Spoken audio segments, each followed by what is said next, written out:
Saudações a todos, ouvintes e queridos amigos do Rio Podcast. Eu sou o Thiago Cruz e estamos juntos aqui mais uma semana para trazer todas as notícias do futebol japonês. Antes de começar o programa dessa semana, gostaria sim de começar com um papo bem informal com vocês para estar atualizando você, ouvinte, de tudo que está acontecendo no Rio. Para você que é ouvinte mais antigo da casa, percebeu a nossa dificuldade em trazer as rodadas em 2 em 2 ou em 3 em 3, né, que é uma coisa meio padrão aqui do nosso podcast, né? Eu gostaria sim de iniciar o programa de hoje atualizando vocês, deixando vocês bem a par de tudo que está acontecendo, ok? Já cheguei a falar sobre isso nos programas anteriores, mas vou ressaltar e vou até alongar um pouco mais esse papo no início do nosso programa, tá? Hoje a gente vai fazer um grande pacotão de atualização, né, do Rinomaru Podcast. O nosso último podcast sobre a J-League foi o número 226, que a gente cobriu a rodada número 19 e número 20. De lá pra cá, passou muitas rodadas. Já estamos na rodada número 27, ou seja, foram 6 rodadas completas, além dos jogos atrasados, né, que estavam atrasados, e os jogos que foram adiantados. Então, para isso, a gente vai ter que fazer um grande resumo hoje, um pacotão geral de resultados e alguns pitacos e algumas informações para estar atualizando vocês e deixando o nosso canal o máximo completo possível. Como vocês sabem, esse ano de 2020 foi um ano bem complicado para o Rinomaru, né? A gente está fazendo nosso projeto aí desde 2014, teoricamente é o nosso 6º ano, né? A gente começou na metade do ano de 2014, então praticamente a gente está aí para uma quinta temporada e meia do podcast, né? Já que a gente pegou a J-League de 2014 meio que andando já e tudo mais. E as dificuldades são grandes, claro, né? O Elias já não está podendo estar com a gente todos os programas devido aos seus afazeres particulares, trabalhos, cursos, etc. E eu tento, claro, né, na ausência do Elias, na ausência também do Thiago Bom Tempo, que é outro cara que está muito ocupado também com seus afazeres particulares, com o trabalho dele e tudo mais. E é claro que sempre que é possível, que sempre que eles podem, a agenda bate, eles estão aqui com a gente fazendo os nossos programas semanais. O Bom Tempo por áudio e o Elias fazendo as gravações junto comigo. Mas, na ausência dos dois, eu optei por tentar trazer o máximo possível os resumos das rodadas para vocês não ficarem sem isso, né? E também para não ficar nenhum buraco muito feio no nosso core do nosso podcast, podemos dizer assim. Mas, como a J-League 2020 está muito maluco, os jogos estão acontecendo muito, né? Todo mundo está percebendo que os esportes em geral, o futebol em geral no mundo todo, está muito corrido, com várias rodadas durante a semana, final de semana, às vezes até mais de 2 rodadas em uma semana só. Então realmente é muito complicado conseguir manter o nosso ritmo de 2 ou 3 rodadas. Aconteceu também um pequeno imprevisto também com a questão de equipamento. Eu tive um problema com o computador, tive um problema também com o meu microfone, acabou quebrando, e a qualidade caiu muito de um programa para o outro. Aí eu decidi esperar um pouco, trocar o microfone, né? Na verdade, encontrar o meu microfone antigo que não estava na minha casa, para voltar a estar gravando com ele, e agora está com o microfone novo, bom novamente, para trazer as informações. A gente até conseguiu nesse meio turbilhão, né, que foi do número 226 pro Rinomaru de hoje, a gente conseguiu gravar até perto, né, acho que foi um ou 2 dias de atraso, os resumos dos amistosos, né, da seleção que aconteceu no mês de outubro, né, que fez eu e Elias, e no começo dessa semana saiu um podcast com 1 ou 2 dias de atraso também por questão de edição minha, sobre o Naohiro Takahara, né, a gente fez nossa lenda número 14 aí no nosso podcast. E agora, né, nós temos que fazer esse grande pacotão de atualização sobre a J-League. Antes de começar o programa, mais uma coisa que eu não posso esquecer, todas as dificuldades que a gente está tendo em 2020, está sim me fazendo pensar em como modificar talvez o planejamento do Rinomaru. A gente está com esse formato muito bem engessado, né, desde 2014 para 2015, e é claro que mudanças às vezes são inevitáveis, beleza, galera? Então assim, estou pensando, eu estou aberto a sugestões, eu, Elias, Thiago Bom Tempo, para trazer da melhor maneira possível as informações do Rinomaru. Então, se você tiver alguma ideia, alguma coisa que você acha interessante, mande pra gente. tanto nos comentários, como e-mail, nas nossas redes sociais, que nós estamos pensando sim em alguma mudança aí no nosso cronograma, na maneira que a gente traz o Renomaru, principalmente o Renomaru J-League, né? Falando sobre as rodadas, talvez num formato de vídeo, talvez num formato um pouco mais talvez mais detalhado, como eu tentei fazer, né, nos últimos Renomarus que eu acabei fazendo em carreira solo, né, como vocês perceberam, né, falando um pouco mais do jogo por jogo, detalhe de gols, de minutagem e tudo mais, uma coisa um pouco mais didática, né, sobre o futebol. Não sei se vocês estão gostando ou não, então também gostaria de ouvir esse feedback de vocês. E é isso, né? Então, no meio de tudo esse turbilhão, vamos fazer aqui o máximo possível para trazer as informações de tudo que a gente perdeu, desde a rodada 21 até o final da rodada 26. Muita coisa interessante aconteceu nesse meio tempo da J-League, que a gente ficou sem o Renomaru em específico, né, do campeonato japonês. E eu vou tentar atualizar vocês agora. Tentarei falar até de uma maneira um pouco mais calma dessa vez, né? Eu tenho essa mania de falar um pouco mais rápido, mas eu vou falar rodada por rodada com um pouco mais de calma. Eu vou apenas estar pontuando alguns jogos que eu achei mais interessante e no final a gente vai falar coisas bem importantes, porque no final da rodada 26 a gente já pode estar fazendo já contagem de pontos para o Frontale ser campeão, as equipes que têm chances para se classificar para a CL de 2021, então assim, tem muita coisa que foi muito importante nesse meio tempo aí, ou seja, a J-League sai de uma rodada 20, onde a gente fez nosso podcast, para o final da rodada 26 e praticamente o campeonato está quase decidido. Realmente, este ano está sendo muito maluco. Mas vamos lá, rodada 21, né, que aconteceu no dia 10/10 de 2020. Começou o seguinte, o Kawasaki Frontale venceu o Vegalta Sendai por 1-0, o Sagan Tosu perdeu por Awa por 1-0, o Kashima venceu o Yokohama FC por 3-2, um resultado muito importante para a equipe do Kashima, o Marinos venceu por 4-0 o Oita, um resultado também muito importante, mas o Marinos acabaria perdendo muitos gols e muitos jogos consequentemente nas próximas rodadas, o que vai complicar muito a vida, infelizmente, do campeão da temporada 2019. O Kashiwa Reysol venceu o Visokop por 4-3. O Nagoya Grampus venceu por 1-0 o Cereço, jogo muito importante para o Nagoya estar vencendo, mas derrota que o Cereço não poderia ter nesse mundo do campeonato, né? O Sapporo venceu por 2-1 a equipe de Chanabelmari e o Shimizu perdeu para a equipe do Hiroshima por 3-2. E para finalizar a rodada 21, o Gamba Osaka venceu o FC Tokyo por 1-0, jogo muito importante para a equipe do Gamba Osaka, que começaria sim a já tá trabalhando, né, vários jogos sem perder, várias vitórias consecutivas até e alguns empates nesse meio tempo, que vai estar ajudando a equipe do Gamba está hoje, né, no dia 12/11 da gravação desse podcast, em segundo colocado no campeonato japonês. Na rodada 22, os resultados foram os seguintes. Detalhe que a rodada 22 aconteceu apenas 4 dias depois da 21, no dia 14/10. Os jogos foram os seguintes. O Cereço venceu o Shinhan por 1-0. O Nagoya Grampus venceu por 3-0 a equipe do Sapporo. O Gamba empatou com o Yokohama F Marinos por 1-1. O Hiroshima perdeu para o Frontale por 2-0. O Ural Reds e Kashiwa Reysol ficaram em 1-1. Mesmo resultado entre Kobe e Oita. O FC Tokyo venceu por 3-1 a equipe do Shimizu. O Vegalta Sendai empatou em 0-0 com o Yokohama FC. E o Sagan Tosu perdeu para o Kashima pelo resultado de 2-0. Nessa rodada 22, o Cerezo venceu, isso é muito importante. A equipe do Cerezo estaria ainda lutando pela segunda e terceira colocação ainda. A equipe do Nagoya venceu a equipe do Sapporo, que é um resultado muito bom também para a equipe do Nagoya também. Acredito até que seja uma das equipes mais surpreendentes dessa temporada em questões de resultados. Ninguém imaginava que a equipe do Nagoya terminaria o campeonato, estaria tão bem no campeonato nesse momento, né? O campeonato ainda não acabou, mas praticamente nós temos o Nagoya em quarto colocado hoje no campeonato, então realmente uma campanha muito interessante. E um jogo também que foi bem interessante também foi o empate, né, entre Gamba e Yokohama, né, como aquilo eu falei agora de pouco, né, o Yokohama acabaria perdendo ali alguns jogos e empatando os outros, isso acabou deixando a equipe um pouco mais para trás no campeonato. A vitória do Kashima também foi muito interessante, que a equipe dos Zago subiu cada vez mais na tabela.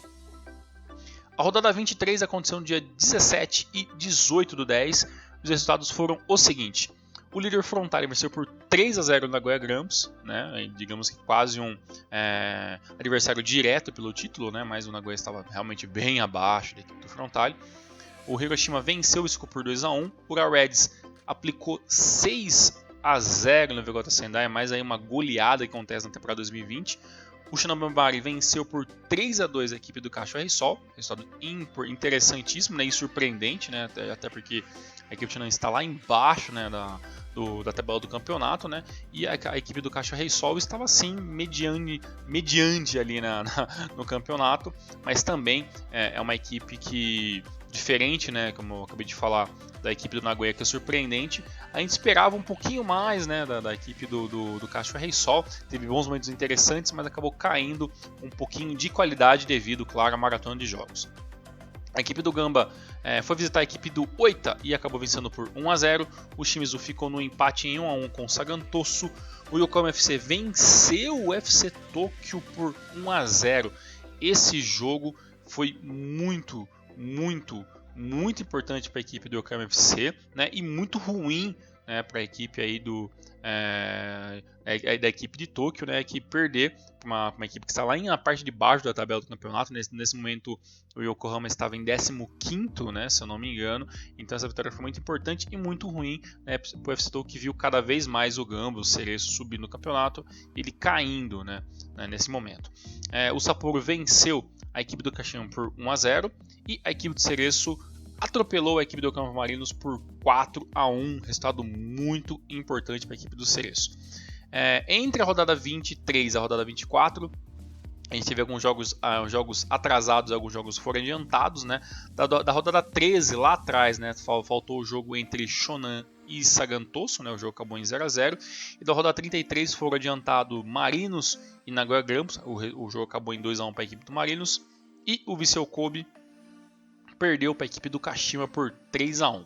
A rodada 24, né, já aconteceu meio que dividindo ali alguns dias ali, e os resultados foram o seguinte: a rodada 24 teve Sagantoso empatando com o Shonan em 2-2, a equipe do Urawa venceu por 3-1 a equipe do Cereço, né, aí um pequeno deslize da equipe do Cereço, o Osaka, e o Urawa acabou vencendo e aproveitando. A equipe do Gamba venceu o Cachorro Reysol por 2-1. Ainda na rodada 24, a equipe do Kashima venceu o Hiroshima por 1-0, o Nagoya venceu o Sendai também pelo mesmo placar de 1-0 e o Sapporo venceu por 3-0 a equipe do Yokohama FC. A rodada 24 teve menos jogos. Vai acontecer isso algumas vezes ainda no campeonato japonês esse ano, né? Algumas rodadas vão ter menos jogos porque, teoricamente, alguns jogos já foram adiantados logo no comecinho, quando a J-League voltou, né, pós pandemia do coronavírus, né? Ainda entre os dias 24 e 25, né, que foi a rodada 24, aconteceu um jogo adiantado da rodada 28, que foi o jogo entre FC Tokyo e Yokohama F Marinos. Esse jogo o Marinos venceu por 4-0. O FC Tokyo teve o jogador expulso, foi um jogo bem controverso, bem nervoso, mas foi melhor para a equipe do Marinos, que precisava de mais uma vitória. Antes da rodada 25, tivemos alguns jogos adiantados da rodada 32 e rodada 30, né, e os jogos foram os seguintes no dia 28/10. Da rodada 32 tivemos Sanfrecce Hiroshima 3, Yokohama F Marinos 1. Da rodada 30, no dia 28, também tivemos FC Tokyo 1, Cachorro Reysol 3 e o Vegota Sendai recebeu o Viseu Kobe e acabou perdendo pelo placar de 3-2. Na rodada 25, que aconteceu toda no dia 31/10, tivemos os seguintes resultados: a equipe do Gamba venceu a equipe do Sapporo por 2-1, o Frontale venceu o FC Tokyo mais uma vez no campeonato aí por 2-1, o Kashima perdeu para a equipe do Nagoya por 2-0, nesse jogo teve até jogador expulso pelo lado do Kashima. O Cachorro Reysol empatou com o Shimizu em 0-0. O Shinobelmari venceu o Yokohama FC por 1-0. E depois mais dois empates para finalizar a rodada, né? Oita e Urawa 0-0. E Vegota Sendai e Sanfrecce Hiroshima também 0-0. Rodada 31, né? Teve um jogo adiantado da rodada 31 no dia 3/11. Jogo entre Marinos e Kashima. Jogo muito importante aí que acabou com a vitória do Kashima pelo placar de 2-1, né? E como esse jogo já faz meio que parte, né, dos jogos que aconteceram perto da rodada 26, né, já que foi praticamente tudo no mesmo dia, esse jogo é muito interessante para a gente começar a conversar, né? O Marinos estava vencendo por 2-1, né, no primeiro tempo, né, um jogo que não vou dizer que era tranquilo, mas se encaminhava para mais uma vitória da equipe do Marinos. O Marinos jogava bem, trabalhava bem a bola, conseguiu os gols até com uma certa facilidade, né? O primeiro gol saiu ali com o Mizunuma aos 17 minutos e depois o Eric, né, acabou recebendo ali do Júnior Santos e ampliou o placar aos 27 minutos. Antes de acabar o primeiro tempo, o Edinha aos 39 acabou recebendo do Doi e acabou diminuindo, né, para 2-1 e assim encerrou o primeiro tempo. No segundo tempo, as trocas, né, que o Kashima fez surtiram um efeito muito rápido, né? Entrou o Endo, entrou o Missal, o meio-campo se fortaleceu um pouco mais, a distribuição de bola melhorou, né? E o Everaldo, que até então não tinha marcado, conseguiu empatar o jogo, né? E aos 84 minutos, né, o Endo recebeu aí do Ito e virou o placar, né? Uma virada espetacular da equipe do Kashima e acabou vencendo por 3-2. A equipe do Marinos, obviamente, né, é apenas a minha opinião, mas eu acho que, apesar de um elenco sensacional, eu gosto particularmente muito do elenco da equipe do Marinos, de como o Marinos joga, mas eu acho que o Marinos foi um pouco vítima, né, vamos dizer em aspas, vítima assim, dessa maratona meio desenfreada de jogos, né? Então realmente é muito complicado, nem todo jogador consegue, isso é uma coisa muito, praticamente quase inédita no futebol japonês, né? Esse acúmulo de rodadas, esses jogos, 2 ou 3 rodadas na mesma semana, então realmente o rodízio de equipe que é necessário fazer às vezes acaba complicando muito um jogador ou outro. É claro, se a gente olhar as duas equipes, né, as equipes que jogaram, dá para dizer que o Marino jogou quase com força total, né? Teve algum jogador que acabou entrando apenas no segundo tempo, acabou não entrando, mas ainda assim, mesmo se fosse um misto no Marinos, ainda seria uma equipe muito forte, né? A equipe do Kashima e a equipe do Zago está se encontrando muito, se encontrou muito bem no campeonato, acabou não dependendo apenas dos mesmos jogadores, então se você vê que tem um rodízio interessante no ataque, né, com o Doi, com o Endo, com o Doi, com o Eda, e aí tem o Everaldo que sempre entra na equipe, tem o Léo Silva que tem uma sequência gigantesca de jogos essa temporada, e é um jogador que já não é tão garoto, mas assim se cuida muito bem, então é um jogador muito interessante, um jogador brasileiro. E pela equipe do Marinos, mesmo quando o Júnior Santos não joga, tem o Onayu, né, o Marcos Júnior está sempre ali, o camisa 9 solícito, atrás jogando o máximo de partidas possíveis, apesar que tem um jogo ou outro que ele acaba sendo poupado. O Eric é um jogador que vem jogando muitas partidas pela equipe do Marinos, então assim, é um plantel muito rico de ambos os lados, né? É claro que depois de você abrir 2-1, né, jogando em casa, você, claro, espera que o Marinos seja um pouco mais consciente com a bola no pé, né? Coisa que acabou não acontecendo nesse jogo, por isso acabou tomando ali essa virada histórica, né? E é uma coisa muito interessante que é sempre bom a gente pautar, né? Que o Kashima bombardeou, né? Isso foram até palavras que o Bom Tempo utilizou no seu texto sobre essa rodada, que realmente foi um bombardeio do ataque do Kashima no segundo tempo, né? Tanto que no final do jogo o Kashima acabaria a partida com 27 finalizações, né? Então assim, uma quantidade gigantesca de finalizações. Dessas 27 finalizações, 7 tiveram ali um risco grande de gol, 3 acabaram entrando. Do lado do Marinos foram 13 finalizações, né, uma quantidade grande de finalizações, 5 foram finalizações corretas, 2 acabaram entrando. Então, por detalhe, o Marinos acabou perdendo essa partida, né, contra a equipe do Kashima. Agora, antes de eu entrar necessariamente na rodada 26, tem alguns detalhes e informações muito interessantes da rodada 25 que eu não posso deixar de falar, né? Eu até acabei passando um pouco meu script, me empolgando, falando do jogo entre o Marinos e a equipe do Kashima, mas aconteceu muita coisa que eu não posso deixar de falar da rodada 25. Um deles é o seguinte, né? No jogo que acabou 2-1 para a equipe do Frontale, em cima do FC Tóquio, o jogo que teve o primeiro gol do Inaga, né, aos 24 minutos de pênalti. O Diego empatou no segundo tempo aos 57 e aí o Nakamura recebeu do Mitoma e fez aos 74 minutos. O Nakamura Kengo, né, que algumas rodadas atrás tinha anunciado que vai se aposentar no final da temporada 2020, né? No dia 31 era aniversário do Kengo Nakamura, e ele conseguiu fazer um gol no dia do seu aniversário, né? E aí eu pesquisando rapidamente na internet, tal, alguma declaração dele, e eu vi algumas coisas bem legais, né?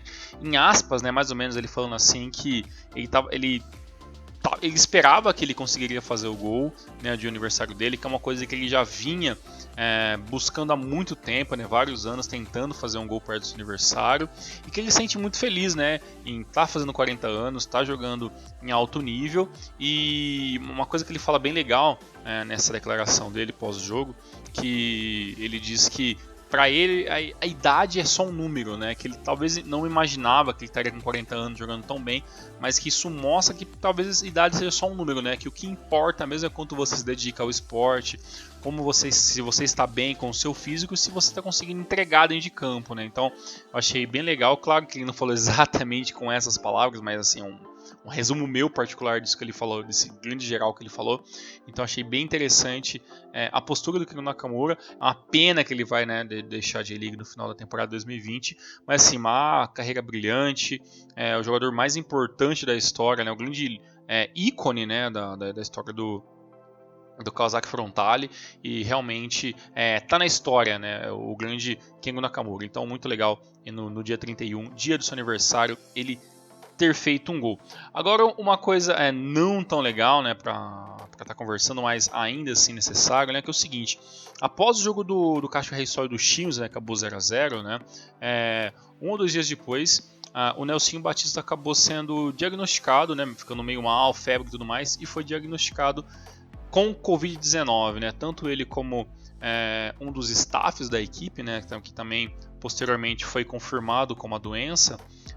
Ele, claro, né, teve todo o acompanhamento médico, ele ficou alguns dias de cama, foi levado para o hospital para ter todo o acompanhamento e tudo mais. Está bem, né, pela última informação que a gente teve, que ele está bem, mas devido, né, a esse caso de coronavírus na equipe do Cacho Reysol, os jogos, né, da rodada 26 em diante, né, do Cacho Reysol foram adiados. Se não me engano, teve até mais um jogador que já foi confirmado, mas ele acabou não saindo quem foi o jogador que também foi diagnosticado com coronavírus.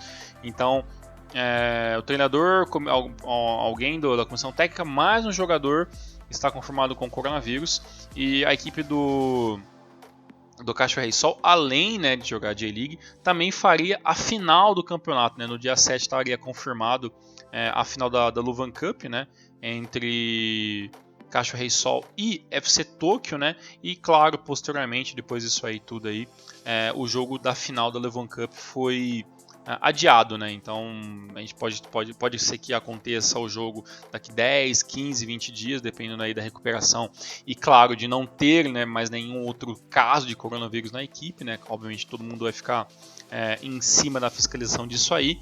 Então a Luvan Cup, que estaria tendo a sua final no último dia 7/11, acabou tendo a sua final adiantada, né? Vai ser atrasada, né? Então mais próximo do final do ano. Uma coisa bem legal, né, que a Luvan Cup, um campeonato bem interessante, acabou passando um pouquinho em branco também no Reino nessa temporada. E a gente vai falar rapidamente na parte final, né, das quartas de final ali, que a gente teve o embate entre Marinos e a equipe do Sapporo, né? O jogo acabou indo para os pênaltis e o Marinos acabou vencendo, né? O Cerezo acabou perdendo para o Cacho Reysol, né, nas quartas de final.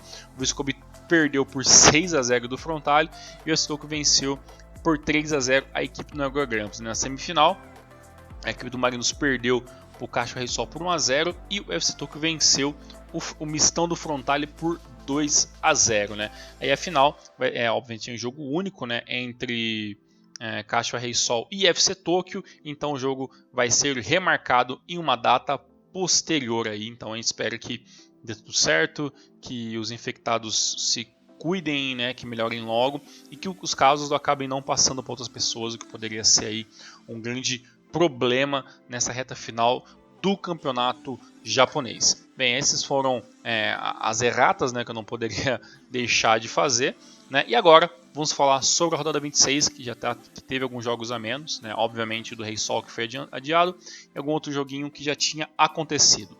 A rodada 26 aconteceu no dia 3/11, teve os seguintes resultados. A equipe do Sanfrecce Hiroshima empatou com o Urawa em 1-1. A equipe do Yokohama FC perdeu para a equipe do Oita por 3-2. A equipe do Shimizu venceu por 3-1 o Vissel Kobe, resultado muito bom para a equipe do Shimizu. O Cereço empatou com o Gamba em 0-0, né? Em 1-1, perdão.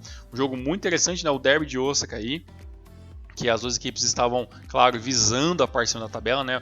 O Gamba em segundo e a equipe do Cereço um pouquinho abaixo, né? O 1-1 acabou sendo bom para a equipe do Gamba, né? A equipe do Cereço foi até superior nesse jogo, mas o jogo acabou em 1-1. A equipe do Frontale perdeu para a equipe do Sapporo por 2-0 e a equipe de Sagan empatou com o Nagoya em 0-0. Esse jogo entre Frontale e Sapporo, né, é muito interessante por o seguinte, né, o Sapporo consegue então finalmente, né, parar, né, essa sequência de 12 vitórias consecutivas, né, da equipe do Frontale no campeonato. E além de parar, né, o grande Frontale da temporada 2020, né, a equipe que venceu 12 partidas consecutivas, é a primeira vez que o Sapporo vence na história da J-League a equipe do Frontale, né? Então, uma marca bem interessante para a equipe aí de Hokkaido aí, que acabou perdendo, né, no final. Foi um jogo bem interessante, é claro que a gente pode falar assim, mas a equipe do Frontale perdeu porque não jogou com força máxima e tudo mais, mas a gente tem que entender também que a equipe do Frontale já nem precisa jogar com força máxima o tempo todo, né? Já pode começar a administrar. A diferença de pontos, que eu vou falar daqui a pouco, é muito grande, né, com o segundo colocado e tudo mais. E eu vou te falar que a equipe do Frontale nem jogou com uma equipe assim tão mista, né? Jogou com o Leandro Damião, com o Saito, com o Ienaga, né? Com o Hatachi, Murita, então assim, foi Taniguchi, Kurumai, então assim, foi praticamente a equipe A com uma mudança ou outra ali, né? Mas a equipe do Sapporo jogou bem, e os dois gols que a equipe do Sapporo fez, né, com o Anderson Lopes aos 102 minutos e aos 105 minutos, né, 3 minutos depois com o Arano, foram 2 lances de contra-ataque, né? A equipe do Frontale saía com a bola, errou o passe, o Sapporo foi lá com futebol bem rápido, que em alguns momentos o Sapporo tem, queria até que a equipe do Sapporo tivesse como uma das suas características principais essa bola rápida, né? Não acontece com muita frequência, né? Um futebol às vezes meio duro no meio campo ali, né? Um pouco lento, mas nesses dois lances de velocidade e de contra-ataque, a equipe do Sapporo matou o jogo, né? Então mesmo depois entrando na Kambura Kengo, entrando no Borisato e tudo mais, a equipe acabou não conseguindo reverter este placar. No entanto, essa derrota, né, por 2-0 da equipe do Frontale acabou não alterando muito o campeonato, né, porque o jogo ali que mais importava, né, para eles era Cereço e Gamba, né, o jogo acabou em 1-1, né, então esse resultado foi muito bom para a equipe do Frontale. Teoricamente, né, com esse empate do segundo colocado que é o Gamba, o Frontale precisa apenas agora de 3 vitórias para se consagrar campeão. Daqui a pouco eu vou falar um pouquinho mais sobre a matemática do campeonato. Para finalizar o papo J1, temos ainda alguns jogos que aconteceram nos dias 8 e no dia 11, que foram jogos que estavam atrasados lá da rodada 11, rodada 7, jogos que foram adiantados. Então assim, é meio maluco o que eu vou falar agora, mas vocês vão conseguir entender facilmente também. Ó. No dia 8 do 11, a gente teve um jogo da rodada 11 que estava atrasado entre Sendai e Sagan Tosu, né? O jogo acabou 3-0 para a equipe do Sagan. No dia 8 também aconteceu um jogo da rodada 28 entre Yokohama FC e Vissel Kobe. A equipe do Yokohama FC venceu por 2-1, um jogo bem interessante, né? Um jogo que aconteceu mais um embate, né? Entre o pequeno, né, Yokohama FC, com mais uma equipe grande, tradicional da equipe do futebol japonês. Um jogo legal também por causa que o Kazu jogou, então a gente teve Kazu de um lado e Iniesta do outro, né? Então foi um jogo bem interessante, o Kazu obviamente quebrando mais um recorde e tudo mais. Até saiu na internet aí várias imagens, né, do Kazu dando a mão pro Iniesta, os dois trocando camisa, né? Depois teve até uma foto, claro, fora de campo, que o Iniesta estava trocando camisa com o Kazu, com as camisas autografadas. Então achei bem legal esse marketing todo, né, que a J-League faz em cima do Kazu, e também aproveitando também o Iniesta aí, dois grandes, gigantescos nomes do futebol. O Iniesta mundialmente, né, e o Kazu um pouco mais nacional, né. O jogo acabou em 2-1, um jogo bem interessante, tá? Onde, claro, a equipe do Vissel Kobe teve mais chances, teve mais posse de bola, mas, né, dentro de campo a equipe do Yokohama FC se fez se fez muito presente, muito grande, acabou vencendo. O Coke acabou abriu o placar aos 9 minutos para a equipe, né, do Vissel Kobe, né, ali com um lançamento junto com o Ogawa. O Ichimi empatou aos 11 minutos, né, 2 minutos depois, e lá no final do jogo, aos 90 minutos, mais os acréscimos, né, o Yasunaga acabou ali, na grande confusão da área, ali, acabou fazendo uma bela finalização, empurrando a bola para dentro e dando aí a vitória para a equipe do FC, né, do Yokohama FC. Então, um resultado muito interessante para o nosso querido Yokohaminha. No dia 11 aconteceu alguns jogos também, jogos atrasados da rodada 7, adiantados a 33, adiantados a 32 e um outro jogo atrasado da rodada 26, que foram os seguintes, né? A equipe do FC Tokyo venceu a equipe do Sapporo por 1-0, jogo adiantado a 33. Da rodada 7, a gente teve Hiroshima versus Nagoya Grampus. A equipe do Hiroshima venceu por 1-0, resultado muito ruim para a equipe do Nagoya, que vê o Gamba subir um pouco mais na tabela. Na rodada 32, no dia 11, a gente teve Gamba Osaka e Vissel Kobe. O Gamba venceu por 1-0. E na rodada 26, faltava ali Shonan Bellmare e Yokohama F Marinos. E, incrivelmente, o Shonan venceu por 1-0 a equipe do Marinos. Um resultado muito ruim para a equipe do Marinos. Resultado que praticamente elimina o Marinos de chances de ACL, né? Na parte matemática principalmente. Essa derrota aí pro praticamente quase lanterna do campeonato, né? A equipe do Shonan Bellmare. Um resultado muito bom para eles, mas para o Marinos um resultado muito ruim. O gol foi do Saito aos 62 minutos, né? Com ali passe do Ibusuki. Então realmente um jogo bem interessante de se ver, tem uns highlights, foi bem legal, mas para a equipe do Marinos foi uma grande tragédia.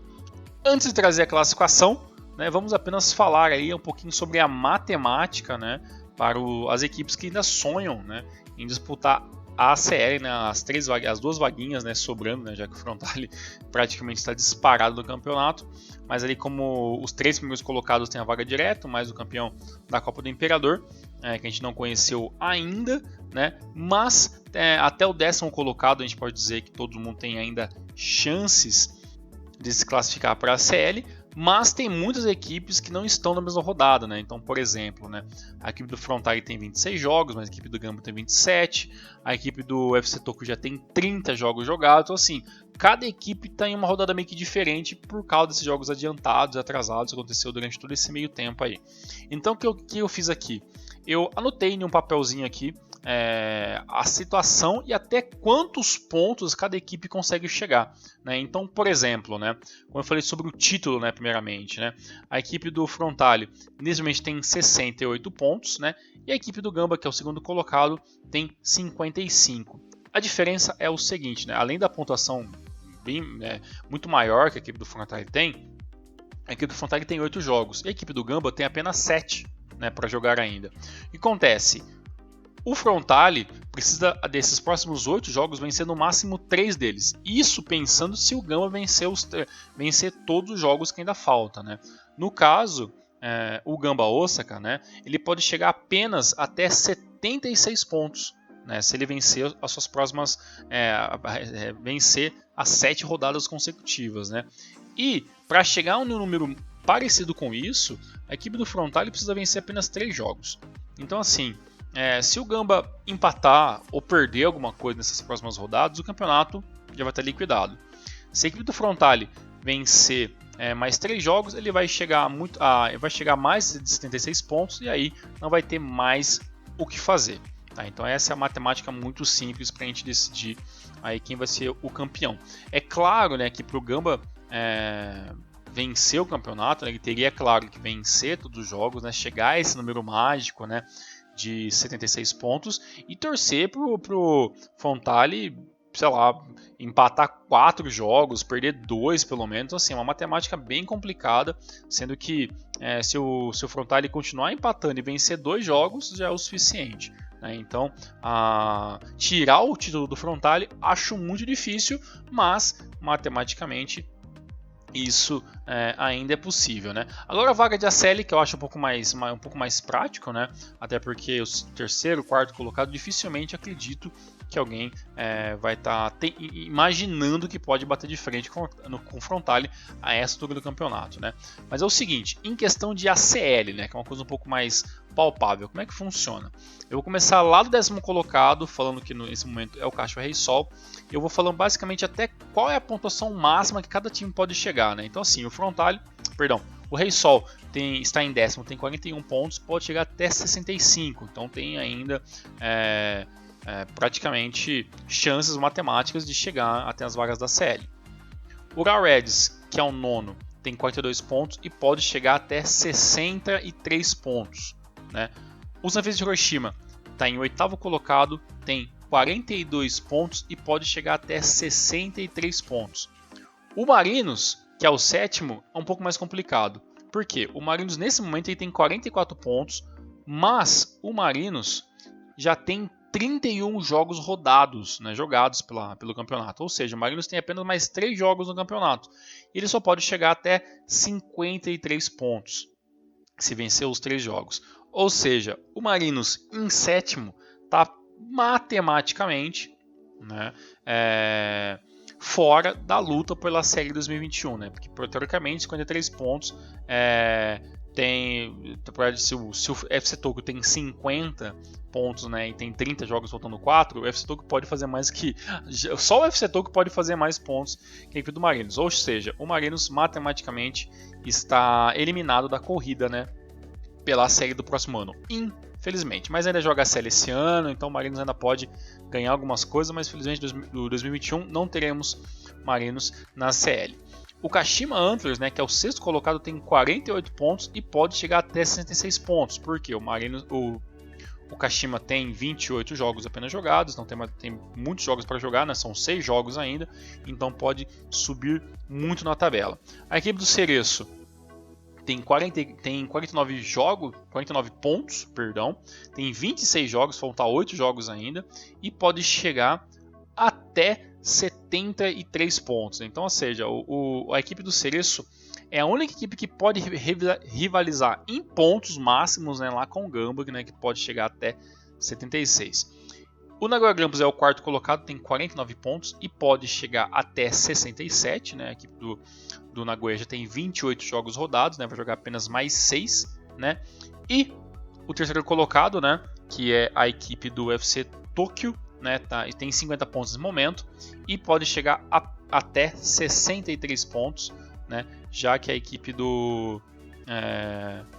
da equipe do UFC Tokyo só tem mais 4 rodadas, né? Ou seja, só pode disputar mais 12 pontos, né? Então pode chegar aí até 62 pontos, né? Então realmente fica meio complicado também a vida do UFC Tokyo, né? A questão de campeonato fica muito difícil, mas ainda vai lutar, claro, pela essa vaguinha de ACL. Então assim, ó, eu sei que essa parte de matemática é muito chata, mas se vocês pegarem a tabelinha para vocês verem ali a quantidade de jogos que falta para cada time, vocês vão ver que é muito no olho ali, é muito fácil de vocês enxergar, né? Então, o que eu acho particularmente, tá? Agora a minha opinião. Eu acho que vaga de ACL vai ficar para mim entre, claro, né, a equipe do Gamba, se não acontecer nada de errado, a equipe do Cereço também tem ainda 8 jogos para jogar, então tem uma vantagem grande. E outras 2 equipes que eu acho que pode chegar muito forte nessa luta pela vaga na série, ainda é a equipe do Nagoya Grampus, né, que tem ainda 6 jogos para jogar, e a equipe do Kashima. Eu acho que para consagrar positivamente esse ano que começou muito ruim, né, com o Zago e melhorou muito, né, ou seja, a equipe do Kashima é o 6º colocado, então está muito bem posicionado com tudo que aconteceu. Então eu acho que com certeza a diretoria, o Zago e todo mundo envolvido ali com a equipe do Kashima Antlers acredita, com razão, que a equipe tem condições de lutar pela vaga da CL. É claro que vai depender de um tropeço ou outro, mas nada é impossível. Agora falando sobre a tabelinha geral do campeonato japonês, vamos falar que é o seguinte, né? A equipe do Frontale, né, tem aí 26 jogos rodados, 22 vitórias, apenas dois empates e 2 derrotas, tem 68 pontos.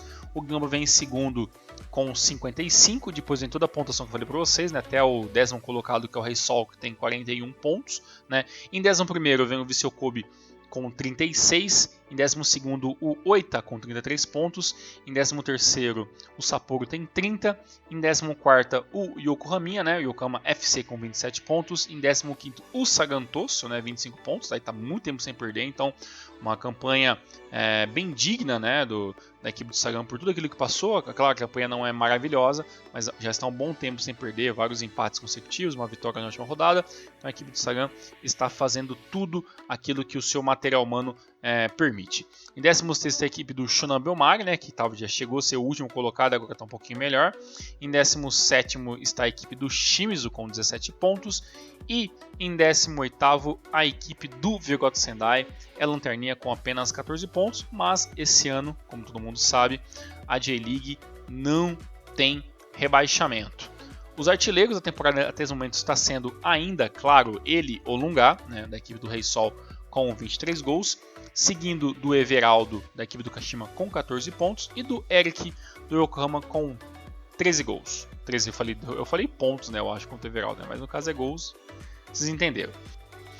Depois de muita informação sobre a J1, né, que realmente, mesmo resumindo o máximo possível, ainda é muita informação, vamos falar sobre a J2, né, a J2 que tem o Tokushima como líder, o Avisa Fukuoka em segundo colocado. Lá no nosso último programa a gente viu, né, o Vivar Nagasaki despencar na tabela, né, de primeiro para terceiro, perdeu alguns jogos seguidos. Isso fez com que o Tokushima e o Avispa pulasse para frente, lutasse pela ponta do campeonato, e teoricamente está assim até o momento, né? Então, apesar de várias rodadas que aconteceu, ainda a J2 está naquela lógica ainda entre Tokushima e a Avispa ali lutando ali cabeça a cabeça para estar vendo quem vai ser o campeão de 2020. Mas aqui do Vivar Nagasaki voltou a aprender a jogar bola, né, coisa que tinha perdido ali alguns jogos, e voltou a vencer alguns jogos seguidos, alguns empates também nesse meio tempo, mas ainda sim está na luta pelo campeonato. A J2, né, está na rodada número 33, né, e é o seguinte, quais são os resultados? O Jubiluata empatou com o Obrex Niigata por 1-1. O Avispa Fukuoka venceu por 3-1 o Ryukyu. Nesse jogo do Avispa aí teve um gol de mão ali ridículo. O cara segurou, meio que quase conduziu a bola dentro da área com a mão. Então assim, foi um negócio meio bizarro que aconteceu no jogo do Avispa Fukuoka aí. Mas como a J-League nem a 1, nem a 2, muito menos a 3, tem VAR na temporada 2020, né, devido ao coronavírus, então, né, o juizão não viu, né, melhor para a equipe do Avispa, mas realmente foi um lance muito feio. O Kanazawa venceu o Kusatsu por 1-0, o Kitakyushu venceu por 3-1 a equipe do Ehime, o Kofu venceu o Mito Holyhoke por 2-0, a equipe do Kyoto perdeu para o Verde Tokyo por 2-1, o Machida Zewa venceu por 1-0 a equipe do Renofa, o Tokushima venceu o Tochigi por 2-0, o Vivar Nagasaki aplicou 5-0 no Okayama, né? O Yamaga perdeu para o Jeff por 3-2 e o Yamagata, o Monte de Yamagata, venceu por 2-1 a equipe do Omiya, né? A equipe do Omiya despencou na tabela, uma temporada muito ruim aí. Eu realmente não imaginava que a equipe do Omiya teria um ano tão conturbado quanto está tendo em 2020. A classificação, né, após 33 rodadas ali da J2 é o seguinte: o Tokushima é o líder do campeonato com 68 pontos, seguido do Avispa Fukuoka com 65 pontos, na diferença de 3 pontos. O Ivari é o terceiro com 63 pontos, aí tem uma diferença um pouquinho grande do terceiro para o quarto. O Kofu, que é o quarto colocado, tem 55 pontos. O Obrex Niigata é o quinto, tem 53. O Kitakyushu é o sexto colocado, tem 53. E aí, com 48 pontos, em sétimo colocado, o Montedio Yamagata. Aí nós temos uma lista gigantesca de vários times que estão aí na casa dos 40 pontos. E lá embaixo da tabela, né, temos aí o Ehime em 21º com 27 pontos, junto com o Renofa Yamaguchi também com 27 pontos em 22º. Né. Eu falei do campeonato ruim, né, para vocês terem uma ideia do Omiya. O Omiya é o 17º colocado com 39 pontos, né? Então um resultado realmente muito ruim, 39 ali para 68, a diferença brutal. E também um ano também, obviamente mais um ano, a gente está falando de tanto tempo, né, do Jeff. 16º, apenas 39 pontos, também não é um ano muito ruim. O Mito, que começou bem o campeonato, mas depois despencou, né, 42. Né? O Jubiluata, né, que agora está aí contando com o Endo no seu plantel principal, o Endo que fez até gol logo depois da sua estreia pela equipe do Júbilo. Infelizmente, o Júbilo melhorou muito na qualidade de passe com o Endo, melhorou sim muito em bolas paradas, mas a equipe realmente ainda falha muito em alguns detalhes básicos, né? Peca muito no final do jogo. Eu vi um jogo do Júbilo, se não me engano, foi um jogo de derrota, foi Júbilo e o Tokushima, e é incrível que a equipe do Jubiluata tem uma dificuldade imensa em manter o ritmo do jogo de um tempo ao outro, né? Então você vê o Júbilo jogando de um jeito no primeiro tempo, no segundo, ali nas 60, 65 minutos, parece que a equipe cai de produção em um nível muito grande, né? Então realmente a equipe do Júbilo tem sim dificuldades, mesmo com o Endo, né?